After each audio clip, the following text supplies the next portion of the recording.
Sir साहेब, आज के दोहे से हमें क्या समझने को मिलता है?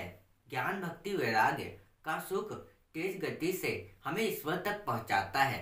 और आज के दोहे से हमें ज्ञान भक्ति वैराग्य का अर्थ जानने को मिलेगा। इससे हमें बहुत कुछ समझने को मिलने वाला है। अगर हम भक्ति मार्ग पे चलना चाहते हैं तो ये सब हमें जानना भी बहुत जरूरी है। और आज के दोहे से यही समझने को मिलने वाला है, तो कृपया करके पूरा सुनना और ध्यान पूर्वक सुनना। अगर समझ ना आए तो एक बार दोबारा सुनना, तो अब आप अच्छी तरीके से इसको समझ पाओगे। कबीर साहब जी का दोहा, ज्ञान भक्ति वैराग्य सुख पीव ब्रह्म लो ज्ञाए, आत्म अनुभव सहित सुख तहन ना दूजा जाए। कबीर साहब जी कहते हैं, ज्ञान भक्ति वैराग्य का सुख जल्दी से तेज गति से हमें ईश्वर तक पहुंचाता है, पर आत्म अनुभव आत्मा और परमात्मा का मेल कराता है, जहां अन्य कोई प्रवेश नहीं कर सकता है। कबीर साहब जी ने हमें इस दोहे में क्या समझाया है? ज्ञान भक्ति वैराग्य का सुख जल्दी से तेज गति से हमें ईश्वर तक पहुंचाता है। ज्ञान भक्ति और वैराग्य का अर्थ जानने के लिए शुरुआत भक्ति से ही करनी पड़ेगी, क्योंकि भक्ति से ज्ञान मिलता है, ज्ञान से वैराग्य तथा वैराग्य से ही तत्व प्राप्ति होती है। जो व्यक्ति अपने जीवन में भक्ति मार्ग पे चलना चाहता है उसे ज्ञान की आवश्यकता होगी। और ज्ञान की प्राप्ति हमें किसके द्वारा होती है? गुरु के द्वारा। जब आपको गुरु मिलते हैं तो आपके अंदर जो भी कोई संदेह होते हैं ईश्वर के प्रति, वो सब दूर हो जाते हैं। जब आप अपने जीवन में गुरु बनाओगे तो आपको ज्ञान की प्राप्ति होगी। उस ज्ञान के द्वारा ही आप ईश्वर की प्राप्ति कर पाओगे। आपके अंदर कोई भी संदेह नहीं रह जाएगा, आपके सारे संदेह दूर हो जाएंगे। वो तो तभी संभव होगा जब आप अपने जीवन में गुरु बनाओगे। गुरु आपको ये समझाएंगे कि हमें अपने आप को निर्मल करना होगा, शांत करना होगा, तभी हम ईश्वर की प्राप्ति कर सकते हैं। ईश्वर की प्राप्ति के लिए हमें भक्ति मार्ग पे चलना होगा, ज्ञान की प्राप्ति करनी होगी और सत्य मार्ग पे चलना होगा। अपने जीवन में अच्छे विचारों को लाना होगा, सद्गुणों को लाना होगा, तभी हम ईश्वर की प्राप्ति कर पाएंगे। और ये सब तो संभव तभी होगा जब आप अपने जीवन में गुरु बनाओगे। इसीलिए अपने जीवन में गुरु बनाओ और सही मार्ग पे चलो, कभी अपने मार्ग से मत भटको। और भक्ति समर्पण है, भक्ति प्रेम है, वैराग्य प्रेम नहीं है, वो शांति है। लेकिन वो तब मिलेगी जब आप सब कर चुके होगे, मन में कोई भी इच्छा बाकी ना रह जाए। और भक्ति में तो समर्पण होता है, भक्ति में प्रेम होता है, पर वैराग्य में प्रेम नहीं होता है, क्योंकि वो शांति होती है। लेकिन वो तभी मिलेगी जब आप सब कर चुके होगे, आपके मन में कोई भी इच्छा बाकी नहीं रहेगी। वैराग्य तो उसे कहते हैं जिस व्यक्ति के अंदर शांति हो, शीतलता हो। अगर उससे सब कुछ चला भी जाए तो वो दुखी ना हो, उसके पास ज्यादा आ भी जाए तो ज्यादा खुश भी ना हो, दोनों परिस्थितियों में एक समान रहे। वही तो वैरागी है। वही अपने जीवन में ईश्वर की प्राप्ति कर पाता है, वो सत्य मार्ग पे चल पाता है, क्योंकि इस संसार में उसको कोई भी फर्क नहीं पड़ता है। वो अपने जीवन में सत्य मार्ग पे चलता है, कभी अपने मार्ग से नहीं भटकता। देखो, हम वैरागी तो नहीं बन सकते, क्योंकि वैरागी में बनना बहुत कठिन है, तो हम वैरागी तो बन नहीं सकते। पर हम अपने जीवन में भक्ति मार्ग पे अवश्य ही चल सकते हैं, ज्ञान के मार्ग पे अवश्य चल सकते हैं, सत्य मार्ग पे हम चल सकते हैं। कभी हम अपने मार्ग से ना भटकें, यह हम जरूर कर सकते हैं। इसीलिए अपने जीवन में भक्ति मार्ग पे चलो, गुरु बनाओ, गुरु से ज्ञान प्राप्त करो और सत्य मार्ग पे चलो, कभी अपने मार्ग से मत भटको। ज्ञान व्यर्थ है, इसे हमें और अच्छी तरीके से समझना पड़ेगा। ज्ञान तो केवल इतना होना चाहिए कि हम अपने जीवन में सत्य मार्ग पे चल सकें, कभी अपने मार्ग से ना भटकें। ज्ञानी व्यक्ति तो वो होता है जो अपने जीवन में अच्छे कर्म करे, सद्गुणों को अपने अंदर रखे, अच्छे विचारों को लाए, वो ज्ञानी होता है। जो व्यक्ति अपने जीवन में सत्य मार्ग पे नहीं चलता, गलत मार्ग पे चलता है, तो वो किस प्रकार ज्ञानी हुआ? वो ज्ञानी नहीं है। ज्ञान तो इतना होना चाहिए कि हम अपने जीवन में ईश्वर की भक्ति करें, सत्य मार्ग पे चलें, ज्ञान की प्राप्ति करें, कभी अपने मार्ग से ना भटकें। ज्ञान की प्राप्ति हमें किसके द्वारा होती है? गुरु के द्वारा। जब आपको गुरु मिलते हैं तो आपको ज्ञान की प्राप्ति हो पाती है, अपने जीवन में आप सत्य मार्ग पे चल पाते हो, कभी अपने मार्ग से नहीं भटकते। इसीलिए अपने जीवन में गुरु बनाओ, क्योंकि गुरु के द्वारा ईश्वर के प्रति आपके अंदर जो भी संदेह है वो सब दूर हो जाएंगे। इसीलिए हमें अपने जीवन में गुरु बनाना चाहिए और सत्य मार्ग पे चलना चाहिए, कभी अपने मार्ग से नहीं भटकना चाहिए। और आत्मज्ञान से मोक्ष पाना भी एक मार्ग है, लेकिन इतना ज्ञान हर किसी को हो पाना भी बहुत ही कठिन है। आप इससे किसी दूसरे को समझ भी नहीं पाओगे। और आत्मज्ञान से मोक्ष पाना भी एक मार्ग है, और इस मार्ग पे हर व्यक्ति नहीं चल पाता है, क्योंकि अपने जीवन में वो अच्छे कर्म नहीं करता, अपने हृदय में छल कपट रखता है, ईर्ष्या लगता है, लोभ लालच उसके अंदर वास करता है। तो किस प्रकार वो मोक्ष पा सकता है? नहीं पा सकता। मोक्ष पाने के लिए हमें अपने जीवन में सत्य मार्ग पे चलना होगा, अपने अंदर अच्छे विचारों को लाना होगा, सद्गुणों को लाना होगा, पुण्य करने होंगे, सत्य कर्म करने होंगे, तभी हम मोक्ष पा सकते हैं। मोक्ष पाने के लिए हमें अपने जीवन में अच्छे कर्म करने होंगे। अगर कोई व्यक्ति दुख या तकलीफ में है, उसकी सहायता करना है मोक्ष, तब आप मोक्ष पा सकते हो। जो व्यक्ति अपने जीवन में अच्छे कर्म करता है, वो समझो मोक्ष प्राप्ति के मार्ग पे चलना शुरू कर चुका है। जो व्यक्ति अपने मार्ग से बार बार भटकता है, वो किस प्रकार ईश्वर की प्राप्ति कर पाएगा, और वो मोक्ष की भी प्राप्ति नहीं कर पाएगा। लेकिन इतना ज्ञान हर किसी को हो पाना बहुत ही कठिन होता है, क्योंकि इस मार्ग पर हर कोई व्यक्ति नहीं चल पाता है, क्योंकि अपने हृदय से वो छल कपट को नहीं निकालता, लोभ लालच को नहीं निकालता, तो वो किस प्रकार मोक्ष के मार्ग पे चल पाएगा? नहीं चल पाता है।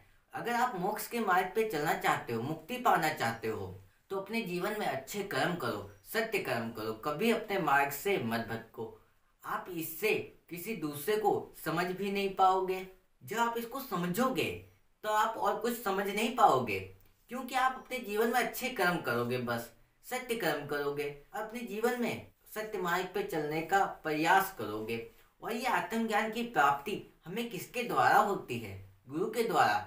जब आप अपने जीवन में गुरु बनाते हो, तो वो आपको ऐसा ज्ञान देते हैं जिसके बाद अपने जीवन में आप अच्छे कर्म करना शुरू कर देते हो और सत्य मार्ग पे चलते हो, कभी अपने मार्ग से नहीं भटकते, अपने हृदय से सारे दुर्गुणों को त्याग देते हो। और जिस व्यक्ति को आत्मज्ञान की प्राप्ति हो जाती है, वो मोक्ष पा लेता है और मोक्ष के मार्ग पे चलना शुरू कर देता है। अगर तुम अपने जीवन में मोक्ष चाहते हो, तो भक्ति सबसे सुंदर मार्ग है। जीवन की जिम्मेदारी भी उठाओ और ईश्वर की भक्ति में लीन भी रहो, तुम्हें फिर आनंद ही आनंद मिलेगा। सब कुछ समर्पित कर देना, प्रेम ही प्रेम, कुछ ना चाहना, बस ईश्वर ही ईश्वर, यही भक्ति है। इससे जीवन का अंतर मोक्ष निश्चित है। अगर आप अपने जीवन में मोक्ष चाहते हो, तो भक्ति सबसे सुंदर मार्ग है।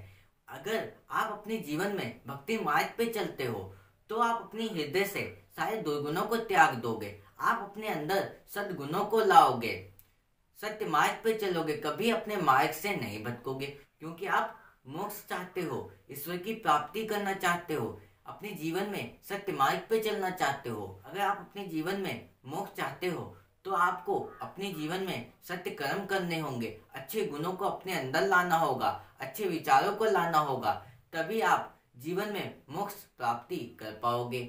और कभी अपने मार्ग से मत भटकना, जीवन की जिम्मेदारी भी उठाओ और ईश्वर की भक्ति में लीन भी रहो, क्योंकि हमें अपने जीवन में जिम्मेदारियों को भी उठाना चाहिए, अपने कर्म को भी करना चाहिए और हमें ईश्वर की भक्ति भी करनी चाहिए, भक्ति में लीन भी रहना चाहिए। क्योंकि अगर हम भक्ति नहीं करेंगे, तो अपने जीवन में हम सत्य कर्म नहीं करेंगे, सत्य मार्ग पर नहीं चलेंगे, बार बार अपने मार्ग से भटकेंगे, तो हम मोक्ष की प्राप्ति नहीं कर पाएंगे। जो व्यक्ति अपने जीवन में अच्छे शब्दों का उपयोग नहीं करता, वो किस प्रकार ईश्वर की प्राप्ति कर सकता है? हमारे जीवन में हमारे शब्दों का बहुत बड़ा महत्व होता है, क्योंकि यही शब्द किसी को सुख पहुंचा देते हैं, शांति पहुंचा देते हैं, और यही शब्द किसी को दुख पहुंचा देते हैं। जैसे कि कोई व्यक्ति दुख में है, तकलीफ में है, हमारे शब्द उसके लिए औषधि के समान बन जाते हैं।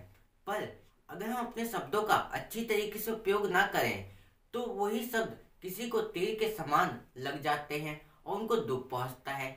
इसीलिए हमें अपने जीवन में अच्छे शब्दों का ही उपयोग करना चाहिए, तब आपको आनंद ही आनंद मिलेगा। सब कुछ समर्पित कर देना, आप अपने आप को समर्पित कर दो। आपका क्या लगता है? कुछ भी आपका नहीं लगता है। इस पर एक कबीर साहब जी का दोहा है, मेरा मुझ में कुछ नहीं, जो कुछ है सो तेरा, तेरा तुझको सौंपता, क्या लागे है मेरा।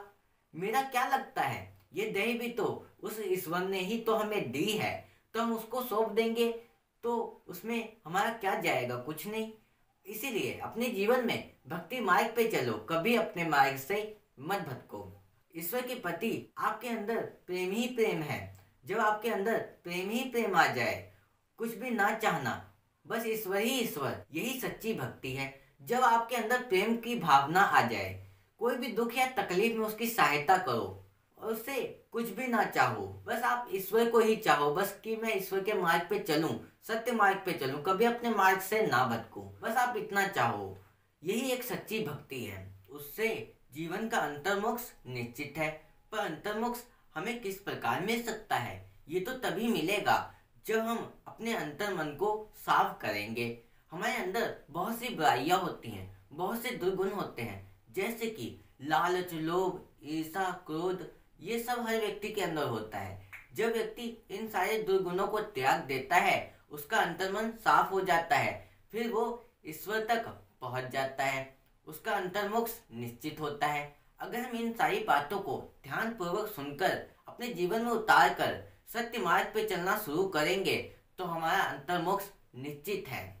ज्ञान, भक्ति, वैराग्य का सुख जल्दी से, तेज गति से हमें ईश्वर तक पहुंचाता है। जब हम अपने जीवन में ज्ञान, भक्ति, वैराग्य को अच्छी तरीके से समझकर अपने जीवन में उतार कर सत्य मार्ग पे चलना शुरू करेंगे, अपने अंदर से सारे दुर्गुणों को त्याग देंगे, सत्य मार्ग पे चलेंगे, अच्छे विचारों को अपने अंदर रखेंगे, कोई दुख या तकलीफ में है उसकी सहायता करेंगे, हमारे अंदर कोई भी छल कपट नहीं रहेगा, लोभ लालच नहीं रहेगा, हर चीज से हम मुक्त हो जाएंगे, तभी हम ईश्वर तक पहुंच सकते हैं। पर इतना सरल भी नहीं है, क्योंकि व्यक्ति अपने अंदर से सारे दुर्गुणों को त्यागता नहीं है।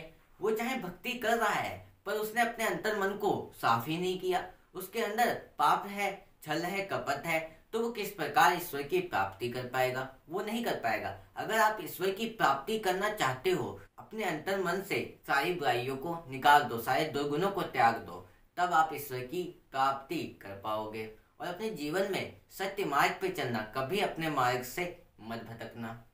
पर आत्म अनुभव आत्मा और परमात्मा का मेल कराता है, जहाँ अन्य कोई प्रवेश नहीं कर सकता।